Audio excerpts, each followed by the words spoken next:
Bore da on this first day of another working week, and I trust that the weekend was a blessed one for you. In Luke's Gospel, chapter 10, we have the story, of course, of Jesus visiting the home of Mary and Martha. Martha, of course, is fussing about everything, while Mary is just relaxing and sitting at the Master's feet. So Jesus turns to Martha and says, "Martha, Martha, you are anxious and troubled about many things." Now, very often I've heard preachers, and they have painted Mary, her sister, as being the best example of a believer in this particular story. Well, I believe that by doing so, we have done Martha a great injustice, because I don't believe that for 1 minute that Jesus is suggesting that Mary was a better example of a Christian than Martha. Jesus, I believe, was simply highlighting that there are moments when we all need to stop and spend time with Jesus.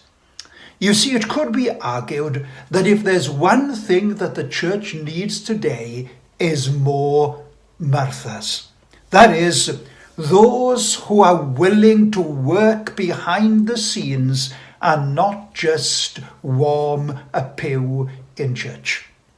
However, I'm sure that many of us can certainly in some way relate to Martha. We don't just worry about one thing, but a lot of things at the same time. Sometimes we can even be guilty of inventing things to worry about. This morning, as we begin another new week, let me ask you, what do you think about this particular statement I read the other day? It said, "All anxiety is practical atheism." Let me read it again. All anxiety is practical atheism. Wow, when I read that, I found it a bit startling and sobering. If it's true, it means that when we are anxious and worried, we're living as if there were no God. Picture it this way. Here are your problems, your impossible situations, and out there somewhere is God. And if you subtract God from the circumstances, all you have left is your problems. Now this morning, all of us believe there is a God. But maybe sometimes we are guilty of assuming that he is too busy running the universe, that he doesn't have time for you and for me. Or you figure that solving your problems is your responsibility. You got yourself into this mess, and so it's up to you to get yourself out of it.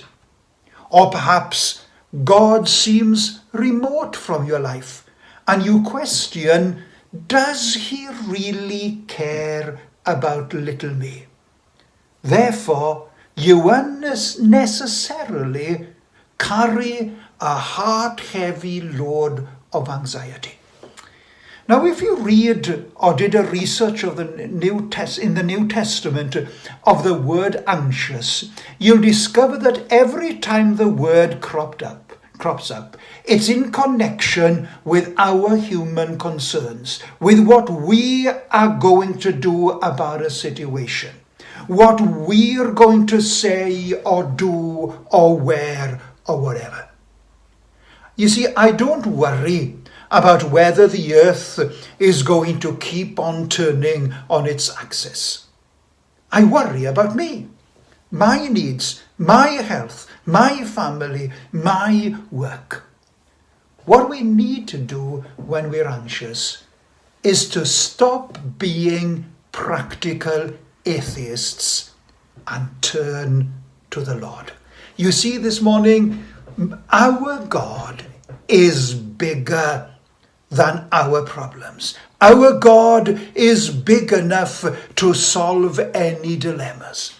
As Peter instructs us in 1 Peter 5 and 7, cast all your cares on him because he cares for you.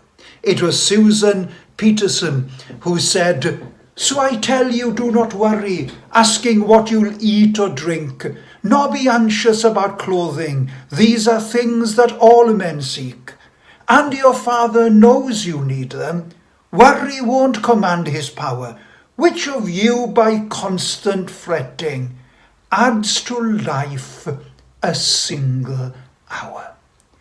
May God help us all to have a week where we cast our burdens unto Jesus.